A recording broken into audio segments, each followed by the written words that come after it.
23 candidats en lice pour la présidentielle du 22 novembre au Burkina. C'était le sujet sur lequel nous étions tout de suite avant la pause. Ambroise, vous concluez donc sur les candidatures indépendantes. Oui, les candidatures indépendantes ont très souvent été, dans leur grande majorité, proches du pouvoir. Parce que c'est des pions, d'une moindre mesure au niveau du Burkina. Parce que ça, vous les verrez toujours dans les dictatures, dans des pays où il y a des potentats au pouvoir qui voudront prendre ces candidatures-là comme étant de faire valoir pour leur dire que, vous avez refusé de participer, nous on a trouvé nos candidats, nos challengers, nos adversaires. Et à travers ces, on les distribue les 1%, les 2%, et ils partent avec 112%. C'est ce qui arrive souvent. Sauf que je relativise au niveau du Burkina, comme quoi le Burkina, avec sa démocratie, chacun voudra tenter sa chance. Ce n'est pas comme dans certains pays comme le Bénin, on met des barres, on vote des lois, un code électoral pratiquement liberticide qui vous demande d'être parrain d'abord avec des députés illégitimes avant que d'être candidat. Vous voyez ça? Ça, c'est la dichotomie. Et ça, c'est l'antidémocratie. Donc, au Burkina, quand vous sentez un candidat, une candidature, à mon sens, indépendante, il faut savoir que les gens ont de l'argent. Moi, si je veux être président, et laisser tout le monde devenir président. Certes, il y a des conditions qui ne sont pas trop draconiennes et serrées, mais qui permettent à tout citoyen burkinabé de se présenter. Mais pas comme on le fait au Sénégal et au Bénin, où il y a des dictateurs qui arrivent, ils serrent les vis, ne voulant pas que quelqu'un d'autre ne vienne parce qu'ils voudraient s'offrir un boulevard. C'est ça les réalités. Oui. Il y a le Parlement qui a modifié le code électoral la dernière fois pour dire que tous les bureaux de vote qui seront ouverts, c'est ces résultats-là qui seront comptables. C'est ça qui sera pris en compte. Les autres bureaux qui n'ont pas ouvert, on ne va pas en parler.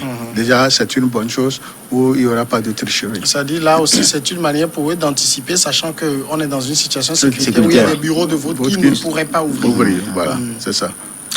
Et ça aussi, il faut faire extrêmement attention. Il ne faut pas que ça soit un mobile pour ceux-là qui sont au pouvoir d'envoyer des forces de sécurité pour pouvoir créer de la zizanie, comme quoi il y a une crainte sécurité, il y a une crainte djihadiste quelque part, et on a fermé les bureaux de vote parce que c'est une faible de l'opposition. Ça aussi, il faut dans un pays dictatorial, il faut le faire. Sauf que je dis qu'au Burkina, il y a une certaine, on peut relativiser, tout en étant quand même aux aguets. On ne peut pas faire une confiance béat au président sortant et aux institutions, mais nous disons que le Burkina est en démocratie. Et quand on est en démocratie dans un pays authentiquement burkinabé, on peut accorder un peu de crédit à ce qui se fait en termes électoraux dans ce pays. Deuxième sujet, la Côte d'Ivoire. La CEDEAO acte les élections du 31 octobre 2020. Il y en a plus avec les Nations Unies, l'Union africaine et l'Union européenne.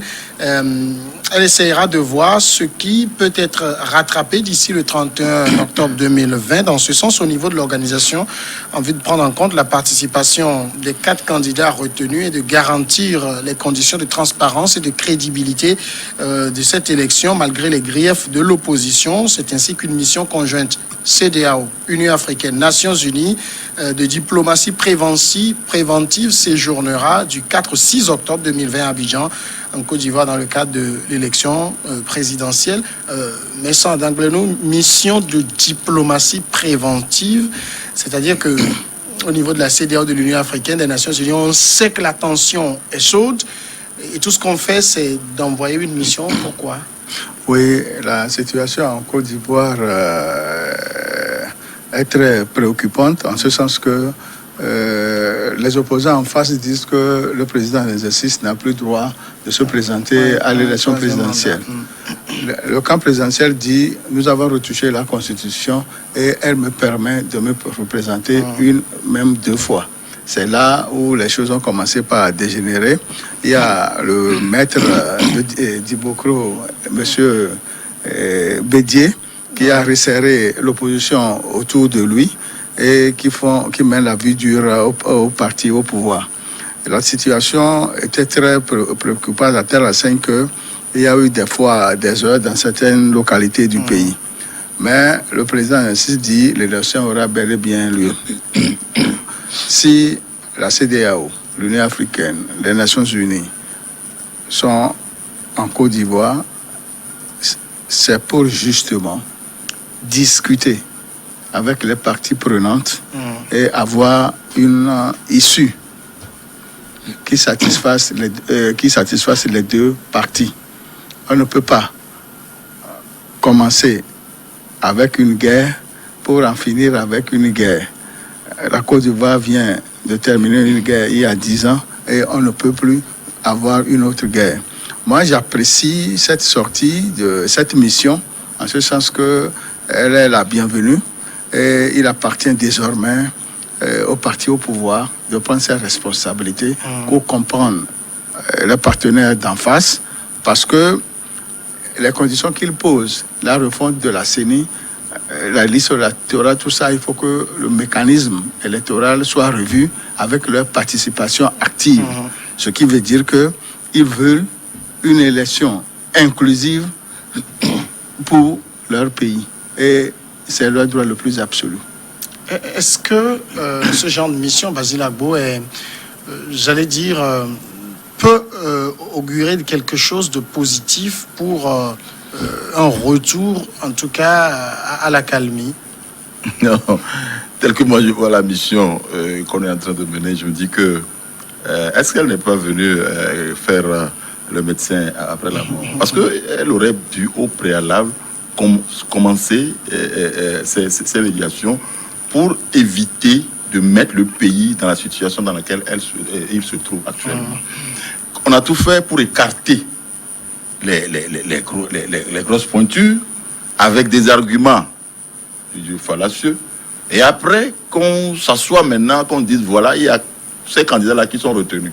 Et les candidats non retenus, on fait quoi d'eux? Rien, on ne fait plus rien d'eux. On dit c'est fini, nous allons voir comment est-ce que nous allons organiser ces élections pour éviter des problèmes. Moi, je crois que on fait toujours, qu'est-ce qu'on dit, de l'hypocrisie dans la diplomatie et dans le monde. On aurait dû anticiper au moment où on voyait Ouattara en train de tout faire pour être encore candidat. Parce que c'était le premier problème des Ivoiriens. Ouattara encore candidat, en écartant les autres. Gbagbo qui est revenu. On lui colle une étiquette de quelqu'un qu'on a condamné, alors que la Cour pénale internationale n'a pas pu condamner ce monsieur. La Côte d'Ivoire de Ouattara s'est dit, je l'ai condamné à 20 ans parce qu'il y aurait eu une attaque contre la BCEAO. Et la communauté internationale entérine ça, au vu de tout ce que nous sommes en train de voir. Maintenant, il y a Soro, son ami, son ancien ami là-bas, à qui, voilà, on colle encore une histoire pour l'empêcher de pourvoir à ce scrutin. Et on dit, maintenant, c'est clos. Et la communauté internationale se rue maintenant vers une médiation. Même cette médiation, moi, je ne crois pas que ça augure une paix en Côte d'Ivoire. On aurait dû anticiper, régler ces problèmes-là pour que ceux que nous savions que Ouattara allait écarter de cette élection soient retenus pour ces élections. Et on va à une élection propre où tous les candidats, les têtes de pont, font leur travail et on va voir qui la Côte d'Ivoire va choisir. Maintenant, on choisit. C'est sûr que les trois personnes dont on est en train de parler aujourd'hui, Ouattara va encore l'emporter sur eux. Enfin, même si. Donc, on aurait dû commencer ces médiations au préalable avant que maintenant la situation ne soit ce qu'elle est. La situation, elle est délétère. La situation que on vit en Côte d'Ivoire aujourd'hui, c'est pas une situation, c'est pas une bonne situation. Ça n'augure rien. On aurait dû faire ça avant cette époque-là. Moi, c'est mon opinion là-dessus. Le fait, en tout cas, pour la CEDEAO, l'Union africaine, les Nations unies, d'envoyer cette mission qui séjourne donc du 4 au 6 octobre, c'est déjà une manière de dire que la date du 31 octobre ne pose aucun problème à ces institutions, alors que l'opposition demande un report justement de la présidentielle. Non, leur présence même indique que la date même peut poser problème, parce que à quelques encablures, et qu'on a déjà les feux qui viennent de partout, avec déjà des morts dans des conditions préélectorales, il y a matière à discuter. Moi, je vois deux grands éléments. C'est la présence de ces soi-disant médiateurs. D'abord, pour une question d'approche liée au président de la République sortant, qu'on est venu secourir pour des intérêts que moi j'ignore. Maintenant, pour l'autre question, pour une question de stabilité régionale. Vous savez, ces institutions n'ont qu'une chose dans la tête. On peut tuer tout le peuple. Si c'est 1 million, on peut tuer tous les 1 million. J'assume ce que je dis. Leur problème, il ne vient pas régler le problème électoral de pointe. Ils sont plutôt là pour créer une certaine condition de stabilité de la sous-région. Il ne faut pas qu'il y ait le feu. Mais ce qui doit créer le feu, il ne cherche jamais à éteindre ce qui doit créer le feu. C'est là le problème de nos institutions. Que ce soit au niveau de la CEDEAO, déjà phagocyté par l'Union africaine et embrigadé, contingenté par les Nations Unies, avec un certain Ibn Chambaz qui n'est pas présenté. Il fait partie de la mission, oui. de la nouvelle Est-ce que vous avez lu sur les réseaux sociaux quand les gens ont entendu que ce monsieur va en Côte d'Ivoire? C'est-à-dire, il y a, dans notre langue, on dit un bitosard. C'est-à-dire, quand vous voyez un bitosard devant une mission, comprenez qu'il y aura même plus du feu que les gens peuvent s'y attendre. Non, c'est le secrétaire général adjoint qui l'a nommé oui. comme son représentant. Moi, je doute même sur ce secrétaire général des Nations Unies. Je vais vous dire une chose. Les institutions sont des institutions qui sont fortes. Mais c'est les hommes qui l'animent qui posent problème. Vous savez ce qui se passe en Côte d'Ivoire? Le cinéma qu'ils ont créé en 2010, quand Gbagbo, le président de la Cour constitutionnelle, a déclaré Gbagbo vainqueur et qui se s'est rétracté. Parce que la France a mis son nez dedans, a envoyé un suppôt des Nations Unies qui est venu là raconter sa vie pour balancer les résultats au niveau de Ouattara, qui a fait ruer la force Licorne pour détruire, comment on l'appelle, le bunker de Gbagbo pour l'exfiltrer. Gbagbo avait eu la vie sauve le jour-là grâce à un allié aujourd'hui de Ouattara. Je ne vais pas donner son nom. Parce que ça pouvait même créer le problème à ce monsieur-là. C'est pour vous dire que la Côte d'Ivoire est assise sur un volcan en sommeil qui va se réveiller à tout moment. Quand Soro dit qu'il n'y aura pas d'élection en Côte d'Ivoire, c'est vrai que j'ai lu des choses. Les gens ne connaissent pas Soro. Qui a fait amener Ouattara au pouvoir? C'est Soro. La force nouvelle, c'est pour qui? C'est Soro. Oui, et quand Soro dit, pas Soro pourquoi Soro n'est pas, on n'a pas permis à l'avion de Soro d'atterrir en Côte d'Ivoire? Quand Soro atterrit en Côte d'Ivoire, c'est fini. Le pire, c'est qu'on l'emprisonne et ça risque même d'emplacer le pays. Donc, éviter qu'il descende même dans le pays. C'est ce qu'on a fait à Soro. Même de loin, Soro inquiète. La preuve, c'est la sortie de Ouattara dans Paris Match qui a tout révélé. Jeune Afrique en a parlé. Soro fait peur à Ouattara. C'est la phobie. Soro, c'est la phobie de Ouattara. Ça, c'est le deuxième point. Troisième point. Quand Bédier, le sphinx de Daokro, dit allons à la désobéissance civile, vous pensez que vous avez du chocolat? Ce n'est pas du chocolat. Et le plus puissant parmi eux, c'est Gbagbo, la femme de Gbagbo, on l'appelle Simone Gbagbo. Ça, c'est la politicienne de Côte d'Ivoire. C'est la meilleure en Afrique de l'Ouest. Ceux-là qui connaissent viendront me dire que c'est toi qui as dit la vérité.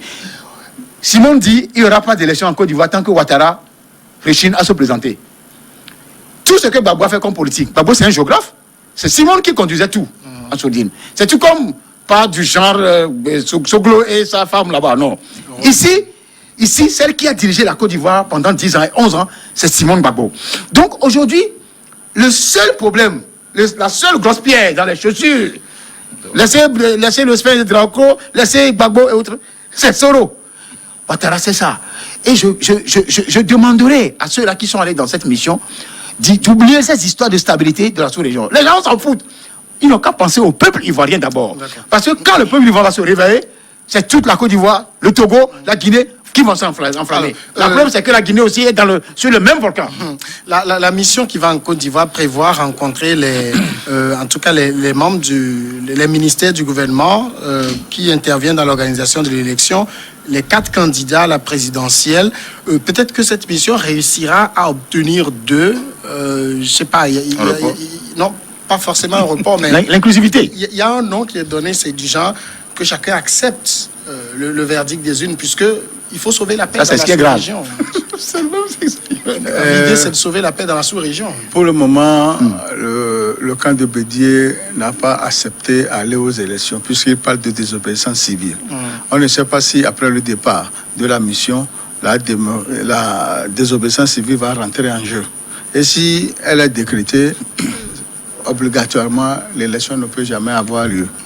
Donc, personnellement, là où je suis, je ne sais pas sur quoi compte Soro et Bédier et Madame Simone Gbagbo. Afin-Guessan aussi. Et Afin-Guessan pour dire que l'élection n'aura pas lieu.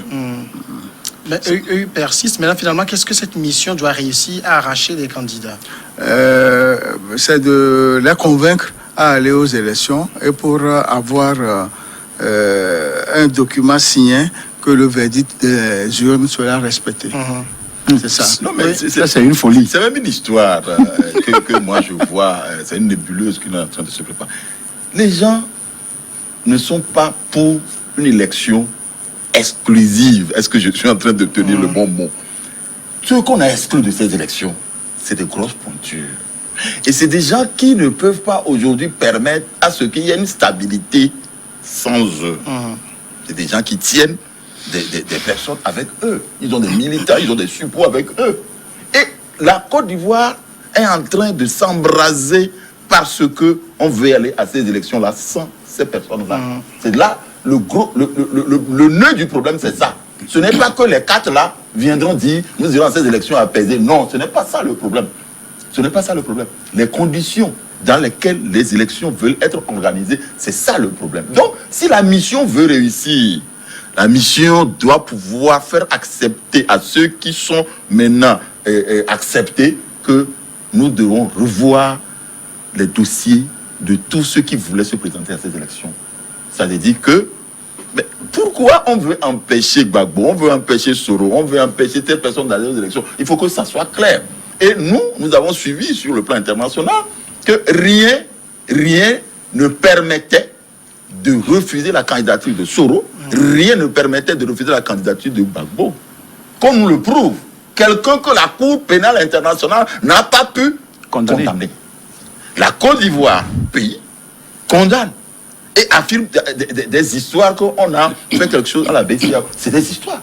Si la mission veut réussir, la mission doit revoir la date de ces élections, revoir tous les candidats, les grosses pointures, les faire asseoir, je ne sais pas si c'est possible, les faire asseoir autour d'une table, pour faire accepter à Ouattara que tout le monde aille à ces élections-là. Et si tout le monde va à ces élections, je crois que après ces élections, il y aura la paix en Côte d'Ivoire. Si on écarte les gens et on choisit ces personnes, ces amis-là, et puis voilà, nous sommes en train de dire le problème de Bédié. Bédié aussi, il ne veut pas que les élections aient lieu parce qu'il sait qu'après ces élections, la Côte d'Ivoire n'aura pas de paix. Si on veut la paix pour la Côte d'Ivoire, il faut balancer rapidement cette histoire de tenir les élections sur la date prévue, revoir toute l'organisation de ces élections et tous les candidats, les faire asseoir. C'est eux qui détiennent en main la sécurité, la paix en Côte d'Ivoire. Sinon, on veut faire, je ne sais pas, il y a mieux. On veut faire du baume sur quelque chose qui va éclater après. Il y a mieux. Il y a trois éléments sur lesquels se fondent les opposants pour contester le processus électoral. D'abord, les agissements des composants de la CENI. D'ailleurs, je précise que le parti dissident, le FPI d'Afin Guessa, a déjà rapatrié ses membres de la CENI. Il y a un autre acteur politique qui a aussi retiré. Et déjà, ça fragilise l'institution organisatrice de l'élection. Il ne peut pas continuer. Vous savez que les commissions électorales fonctionnent sur le quota. Sur le quorum. Le quorum, oui. Quand le quorum est atteint, laissez cette histoire. Eux, ils ont une série de 15 membres. Oui. Si 5 sont retirés, s'il en reste 8, vous ne pouvez pas aller à une élection où les grosses fortunes, d'abord, n'ont pas le représentant au sein de la CENI, ça c'est un. De deux, le peu qui sont susceptibles d'être un peu crédibles aussi, sont en train d'enlever, retirer leur... Vous allez à quelle élection? Ça c'est un. De deux, si les Nations Unies et l'histoire de la CEDEAO ou Union africaine viennent pour dire signer ce document qu'il n'y aura pas de guerre, ça c'est du chiffon. Personne ne signera ça. Non seulement personne ne signera, je crois que j'ai eu à entendre un mot, inclusivité de ces élections, d'un reporter de Radio France Internationale sur la présence de ces gens-là. S'ils décident d'aller sur le terrain, peut-être on peut avoir espoir que les choses peuvent changer.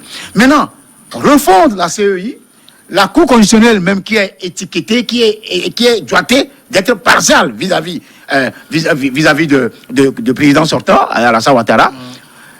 Et ensuite, il y a une troisième institution qu'on étiquette aussi, qu'on accuse aussi. Si ils arrivent à déblayer ce terrain-là, débloquer la situation à travers la recomposition active de la Cour de la CENI, de leur CENI, la Cour constitutionnelle, la CEI, eux ils appellent, et maintenant, on peut espérer maintenant que les autres candidats soient acceptés. C'est sur ces 4 conditions-là que les gens exigent avant de participer à tout processus.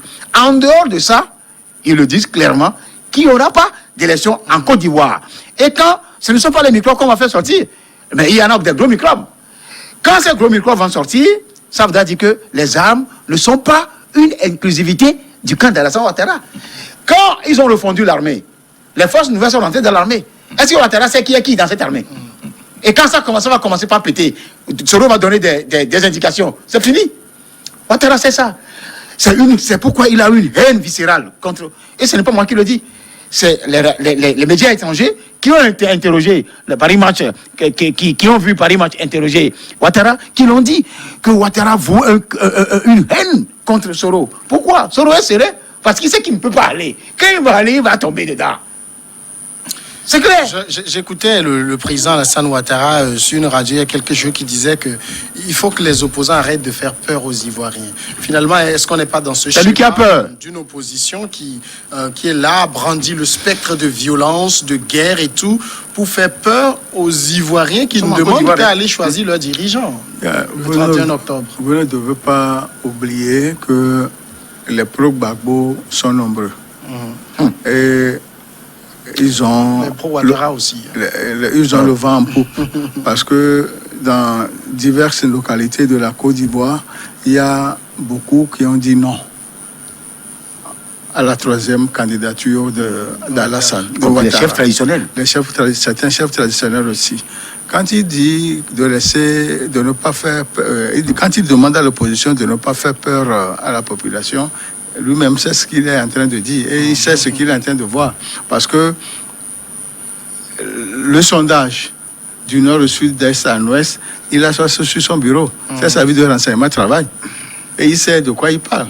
Quand il affirme que l'élection aura lieu le 31 décembre et le 31 octobre, moi je dis, pour le moment, ce n'est pas vrai.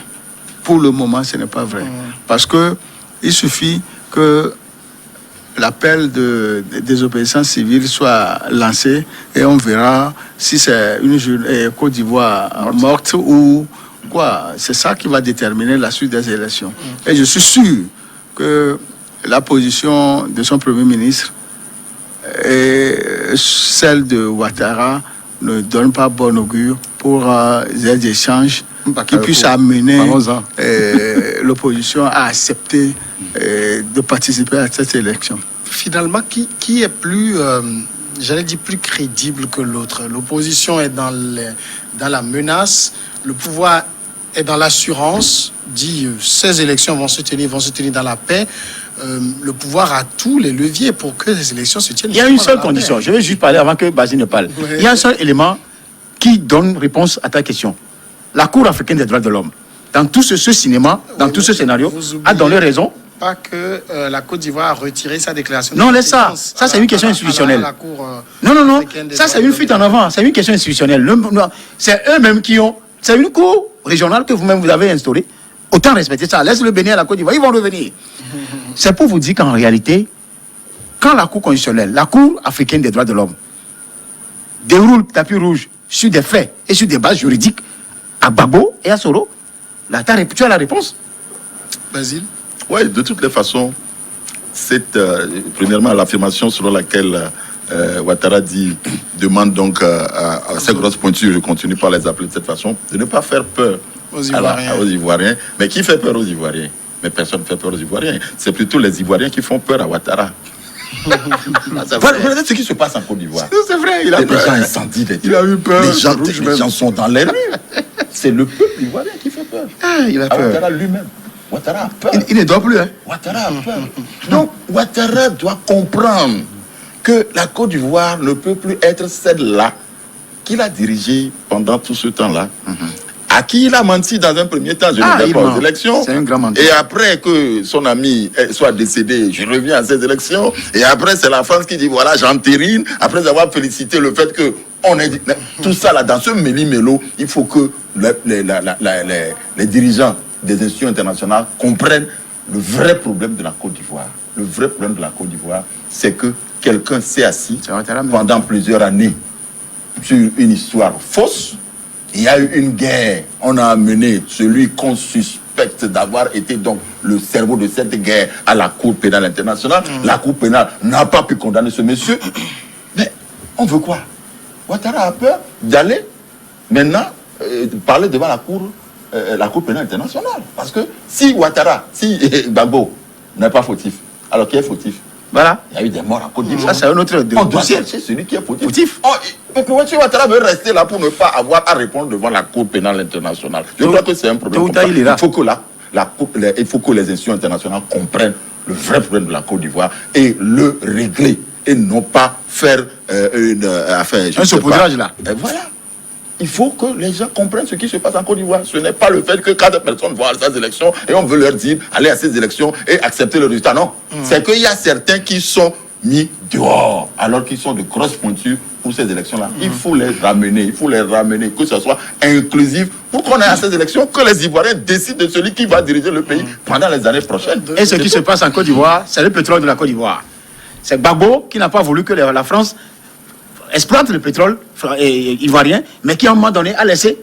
Mais c'est les conditions dans lesquelles ce pétrole devait être exploité qui posaient problème. Ça, c'est un. De deux, Ouattara, même autour de lui, aujourd'hui, a des insomnies. Bakayoko, dont on parle qu'il est Premier ministre, c'est, comment on dit ça? C'est le moindre mal.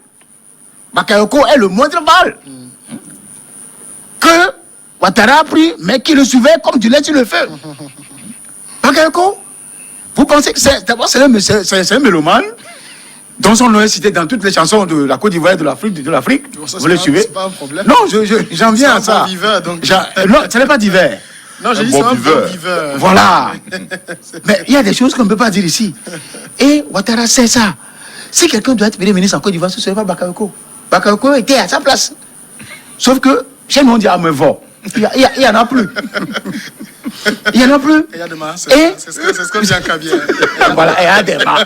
Voilà, ça, il y a des masses. Il y a des masses, mais vous voyez, il y a des masses arrivées. Donc, c'est vous dire que Ouattara n'a plus de soutien. Ouattara a tout perdu. Et Ouattara doit se faire petit pour ouvrir les élections à tout le monde de façon inclusive et transparente. Pour que quand il va partir, il soit tranquille. La manière dont il fait là, la France ne sera pas toujours au chevet de Ouattara. En tout cas, Mais elle est là aujourd'hui. Hein. elle est là aujourd'hui. Et ce n'est pas toute la France, c'est la France officielle. D'accord. Qui cherche C'est toujours en à sauvegarder ses on va intérêts partir, dans tous les pays où il y a si des vous mines, voulez. il y a des ressources. Pour la pause, la grande pause, et nous revenons après le journal.